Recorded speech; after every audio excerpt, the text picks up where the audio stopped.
برائے ظہور امام زمانہ بابا زبان صلوات پڑھیں۔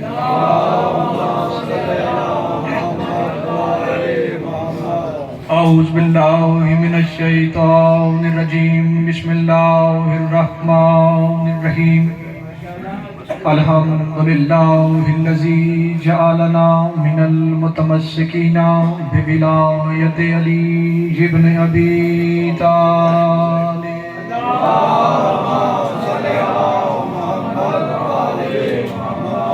الصلاۃ والسلام علی صاحب کعبہ قوسین ولی الدارین امام القبلتین شمس المشرقین والمغربین جد الحسن والحسین ابی القاسم محمد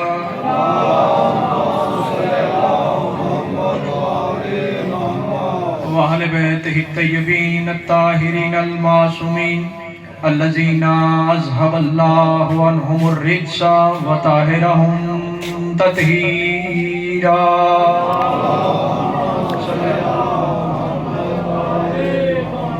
ولعنۃ اللہ علی اعدائہم اجمعین۔ اما بعد فقد قال سبحانہ وتعالی فی کتابہ المجید، بسم اللہ الرحمن الرحیم۔ فلا اقسم بمواقع النجوم وَإِنَّهُ لَقَسَمٌ لَوْ تَعْلَمُونَ عَظِيمٌ إِنَّهُ لَقُرْآنٌ كَرِيمٌ فِي كِتَابٍ مَّكْنُونٍ لَا يَمَسُّهُ إِلَّا الْمُطَهَّرُونَ۔ صلوات پڑھے محمد اہل بیت۔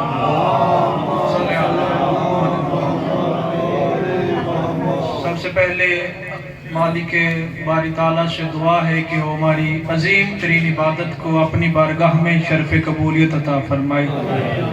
میرے مالک اللہ جتنے بھی عزادار اس پاک ذکر میں شامل ہیں تمام کی حفاظت فرمائے۔ وہ مومنین جو اس پرچے ادا کی رونق ہوا کرتے تھے آج ہمارے درمیان موجود نہیں، میرا مالک اللہ خصوصاً بالخصوص شیخ اعظم کے درجات بلند فرمائے۔ میرے مالک اللہ جتنے بھی مومنین اپنے اپنی جھولیوں میں جو جو مرادیں لے کے آئے ہیں 14 کا خالق اللہ تمام کی دلی حاجات پوری فرمائے۔ میرے مالک اللہ کسی بھی علی ولی اللہ پڑھنے والے کی آنکھیں موت کے لیے تب تک بند نہ ہوں جب تک ان آنکھوں سے بادشاہ حسین کے نوری محل کی زیارت نہ کر لے۔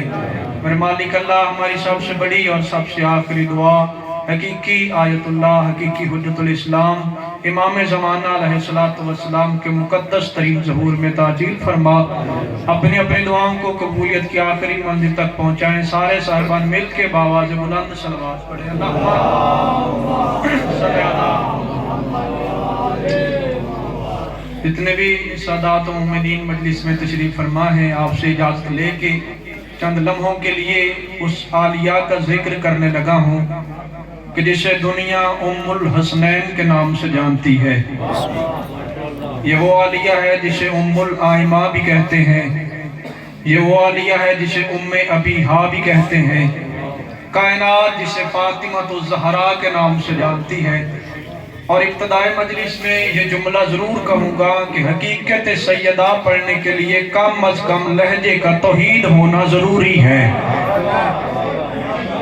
لہجہ توحید کا ہو، سماعت رسول کی ہو، پھر کوئی بتائے کہ فاطمہ کسے کہتے ہیں۔ چلیں آپ نے اس طرح سے استقبال کیا ہے، پہلا ہی جملہ آپ کی سماعتوں کی نظر کرتا ہوں۔ کون ہے فاطمہ؟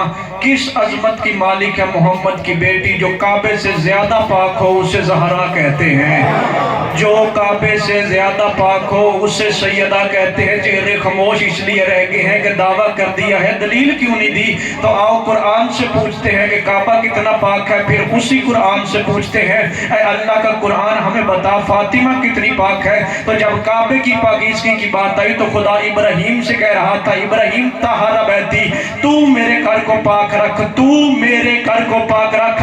اس کا مطلب کعبے کو پاک رکھنا ذمہ داری ابراہیم کی ہے۔ میں نے کہا اچھا میرے مالک اللہ کعبے کو پاک رکھنا ذمہ داری ابراہیم کی، لیکن ہمیں بتا فاطمہ کو پاک رکھنا کس کی ذمہ داری؟ اب سیدہ کی باری آئی، اب توحید کے تیور ہی بدل گئے، اب قرآن کا لہجہ بدل گیا، آواز توحید ہے انما یرید اللہ لیذھب، میں خدا چاہتا ہوں فاطمہ تجھے میں پاک رکھوں۔ اس کا مطلب کعبہ اتنا پاک ہے جتنی ابراہیم میں طاقت ہے، سارا اتنی پاک ہے جتنی توحید میں طاقت ہے۔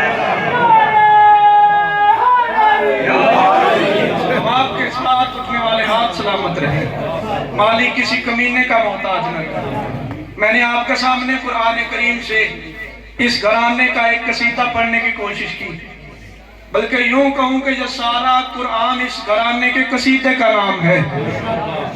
جگہ جگہ پہ اللہ نے اس گھر کے قصیدے بیان کیے۔ جو قصیدہ میں پڑھنے لگا ہوں وہ ہے سورہ واقعہ کی آیت نمبر 75 سے 79۔ خدا کہہ رہے فلا اقسم بمواقع النجوم، فلا مجھے قسم کھانے کی ضرورت نہیں، اقسم لیکن پھر بھی قسم کھا رہا ہوں۔ میں صرف اس پہلی آیت کا ترجمہ پڑھوں گا، چہروں پہ مسکراہٹ بتائے گی کہ کہاں کہاں وہ بندے بیٹھے ہیں جو غازی کے علم کے نیچے لکڑی یا کپڑا سمجھ کے ہاتھ نہیں رکھتے، غازی کے قدم سمجھ کے جھکتے ہیں۔ خدا کہتا ہے مجھے ضرورت نہیں ہے قسم کھانے کی، لیکن قسم کھا رہا ہوں بے مواقع النجوم، اس جگہ کی جہاں ستارے سجدہ کرتے ہیں۔ مجھے ضرورت نہیں، فلا اقسم قسم کھانے کی، لیکن قسم کھا رہا ہوں اس جگہ کی جہاں ستارے گرتے ہیں۔ وَإِنَّهُ لَوْ قَسَمٌ لَوْ تَعْلَمُونَ عَظِيمٌ، خدا کہہ رہے تم جانتے ہی نہیں کہ یہ کتنی بڑی عظیم قسم ہے۔ اب جیسے جیسے بات آگے چلے گی بات کھلتی ہوئی سامنے آ جائے گی۔ خدا کہتا ہے مجھے ضرورت نہیں قسم کھانے کی، لیکن قسم کھا رہا ہوں اس جگہ کی جہاں ستارے گرتے ہیں اور تم جانتے ہی نہیں ہو کہ یہ کتنی بڑی عظیم قسم ہے۔ انہو لقرآن کریم، یہ ایک کریم قرآن کی قسم ہے، یہ ایک کریم قرآن کی قسم ہے۔ فی کتاب مکنون، شاہ جی مجھے آپ کی عزت کی قسم ہے صرف ان 5 آیتوں کا ترجمہ کرنے کے بعد میں ممبر سے نیچے اتر جاؤں، میرے حصے کی مجلس ہو جائے گی۔ خدا کہہ رہا ہے مجھے ضرورت نہیں ہے قسم کھانے کی، لیکن کھا رہا ہوں اس جگہ کی جہاں ستارے آ کے گرتے ہیں اور تم جانتے نہیں یہ کتنی بڑی عظیم قسم ہے۔ یہ ایک کریم قرآن کی قسم ہے۔ فی کتاب مکنون، جو اس کتاب میں چھپا ہوا ہے۔ ایک وہ قرآن ہے جو اس قرآن میں چھپا ہوا ہے، اس کی قسم کھا رہا ہوں۔ آخری آیت وہ ہے جو ہر قرآن چھاپنے والی کمپنی نے قرآن کی جلد کے باہر لکھی ہوئی، لا یمسہ الا المطہرون۔ خدا کہہ رہا ہے کہ مجھے ضرورت نہیں قسم کی، لیکن کھا رہا ہوں اس کی جگہ کی جہاں ستارے گرتے ہیں۔ تم نہیں جانتے یہ کتنی بڑی قسم ہے۔ یہ ایک کریم قرآن کی قسم ہے جو اس کتاب میں چھپا ہوا ہے۔ لا یمسہ الا المطہرون، اور اس قرآن کو سوائے طاہرون کے کوئی نہیں چھو سکتا۔ اب خاموش بیٹھے ہیں، میں بات پھر کھول کے کر دیتا ہوں۔ اس قرآن کو سوائے طاہرون کے کوئی نہیں چھو سکتا۔ میرے بھائیو، طاہر اور ہوتا ہے، مطہر اور ہوتا ہے۔ طاہر کون ہے اور مطہر کون ہے؟ طاہر وہ ہے جو خود پاک ہوتا ہے، مطہر وہ ہے جو جسے چاہے اسے پاک کر دے، جسے چاہے اسے پاک کر دے۔ اب جملہ کہنے لگا ہوں، پہلا جملہ کہنے لگا ہوں، جسے چاہے اسے پاک کر دے اسے مطہر کہتے ہیں۔ اگر دنیا والوں کو پتہ چل جاتا کہ مطہر کون ہے، دنیا والوں کو پتہ چل جاتا حسین فضا کو ماں کیوں کہتے تھے۔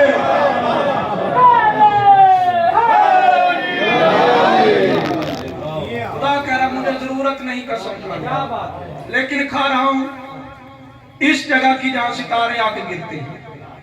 اچھا میرے مالک اللہ تمہیں قسم ہی کھانی تھی، تو آپ خدا کہتا ہے کہ میں جب بھی قسم کھاتا ہوں یہ میرا اصول ہے، میں پاک چیز کی قسم کھاتا ہوں۔ بلکہ یوں کہوں کہ اللہ صرف اس چیز کی قسم کھاتا ہے جو آل محمد سے جڑی ہوئی ہو، کیونکہ پاک ہوتا ہی وہ ہے جو ان سے جڑا ہوا ہو۔ کیونکہ خدا کہتا ہے میں نے رجس کو ان سے دور رکھا ہے، رجس ان کے قریب نہیں آ سکتا، پاک وہی ہے جو ان کے ساتھ متمسک ہوا ہو۔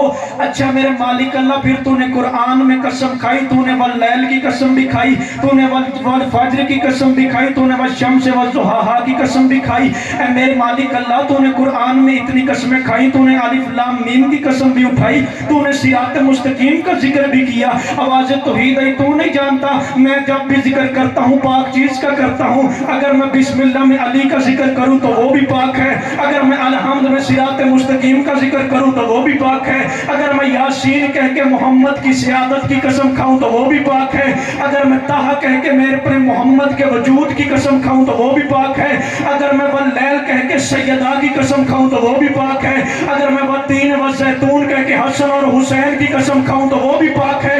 اچھا میرے مالک اللہ، تو پاک چیزوں کی قسمیں کھاتا کھاتا دلدل تک کیسے پہنچ گیا؟ تو نے قرآن میں دلدل کی قسم کیوں اٹھائی؟ تو ہی کہہ رہا تھا والعادیات ضبحا فالموریات قدحا، مجھے دوڑتے ہوئے دلدل کی قسم ہے، اس دلدل کے پاؤں سے نکلنے والی چنگاریوں کی قسم ہے۔ اللہ نے قرآن میں دلدل کی قسم کھا کے دنیا والوں کو بتایا کہ دلدل پاک ہے، اور دشمن ولایت علی ڈوب کے مر جا۔ اللہ نے قرآن میں دلدل کی قسم کھا کے ہر ملا کا منہ توڑ دیا ہے، اور ملا مرتا مر جائے دلدل جیسا نہیں ہو سکتا، علی جیسا کیسے؟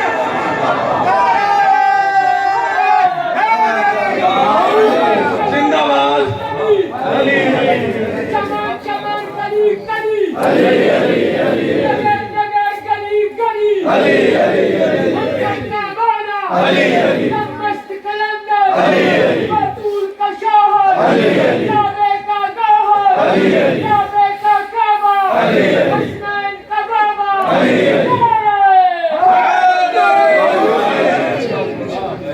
آپ سلامت رہیں۔ خدا کرے لا یمسہ الا المطہرون، اس قرآن کو سوائے طاہرون کے کوئی نہیں چھو سکتا۔ اگر یہ الماری میں پڑے ہوئے 30 سپاروں والے قرآن کی بات ہوتی اسے تو ہم سب چھوتے ہیں، ہم نہا دھو کے غسل کر کے وضو کر کے طاہر ہو سکتے ہیں، مطہر قیامت تک نہیں ہو سکتے۔ خدا کہہ رہا ہے اس قرآن کو سوائے طاہرون کے کوئی نہیں چھو سکتا۔ اچھا میرے مالک اللہ، پھر یہ تو جس قرآن کی بات کر رہا ہے ہمیں وہ قرآن بھی تو دکھا۔ آواز توحید ہے، تو نے سمجھا نہیں؟ میں نے اگلی ہی آیت میں کہا ہے کہ فی کتاب مکنون، یہ اس کتاب میں چھپا ہوا ہے،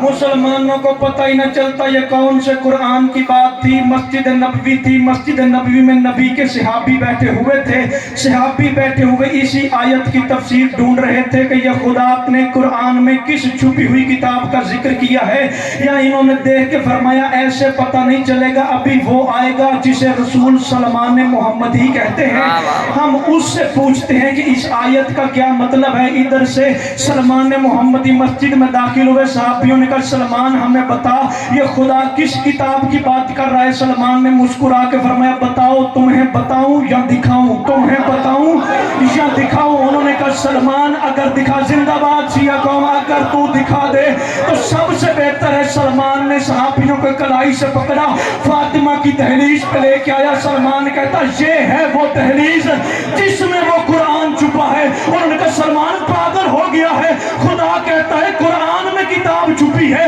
تو لکڑی کو کتاب کہہ رہا ہے۔ سلمان نے کہا تھوڑا انتظار کرو، ابھی اس شہر کا دروازہ کھلے گا تمہیں چلتی ہوئی آیتیں نظر آئیں گی۔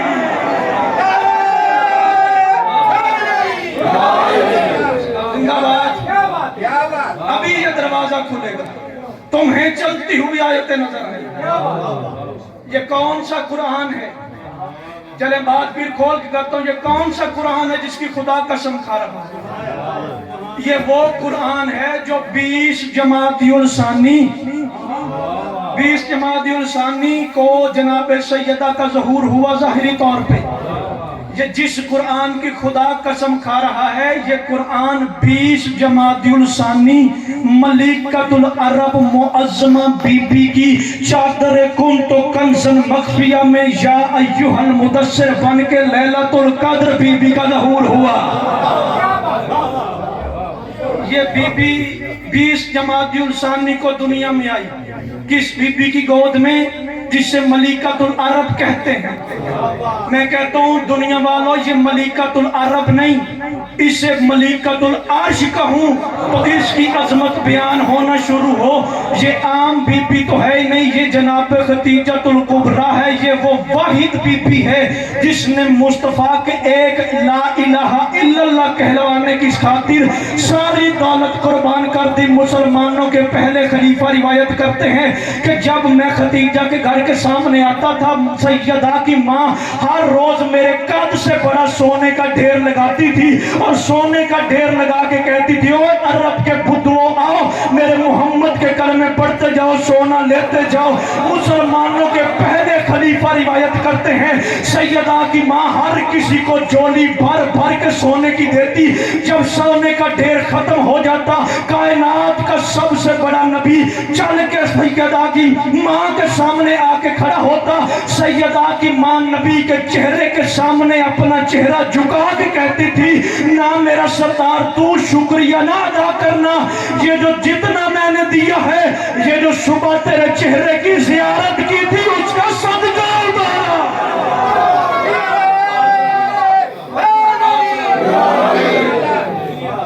مسلمانوں یہ سارے سوال ہم سے ہونے ہیں، ہم بھی پوچھنے کا حق رکھتے ہیں. ہمیں بتاؤ وہ بندے کون تھے جنہوں نے خدیجہ سے دولت لے لے کے کلمے پڑھے؟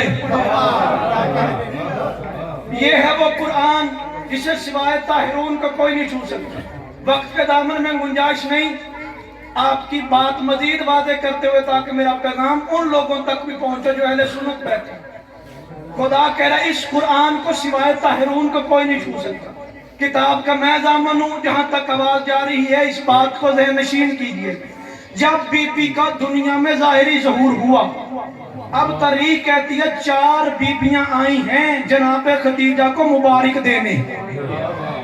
عام بیبیاں نہیں. پہلی بی بی جناب حوا، دوسری بی بی جناب کلثوم ہمشیرہ حضرت موسیٰ، تیسری بی بی جناب آسیہ بنت مزاحم، چوتھی بی بی کا میں نام لوں گا کیونکہ سارا مجمع ہی زمانے کے امام کی ریت بیٹھا ہے، اس طریقے سے نام لوں گا کہ ہر کسی کے چہرے پہ مسکراہٹ آ جائے گی. چوتھی بی بی جناب مریم مادر عیسیٰ نوکر مہدی. آپ سلامت زندہ باد سیاہ قوم زندہ باد. 4 بیبیاں آئی ہیں مبارک دینے کے لیے. اب کتاب کہتی ہے جب 4 بیبیاں جناب خدیجہ کے سامنے کھڑی تھی، بی بی خدیجہ نے جناب سیدہ کو تطہیر والی چادر میں لپیٹا، لپیٹ کے اپنی بیٹی کو ہاتھوں پہ اٹھا کے فرماتی ہیں حوا میں نے تیری مبارک کو قبول کر لیا، چند لمحوں کے لیے میری بیٹی کو اپنے ہاتھوں پہ تو اٹھا. جناب حوا 2 قدم پیچھے ہٹ کے کہتی ہیں نا بی بی نا، ان ہاتھوں پہ میں شیش اٹھاتی رہی ہوں. اب جسے آیت یاد ہے لا یمسہ الا المطہرون، انہیں سوائے طاہرون کے کوئی نہیں اٹھا سکتا.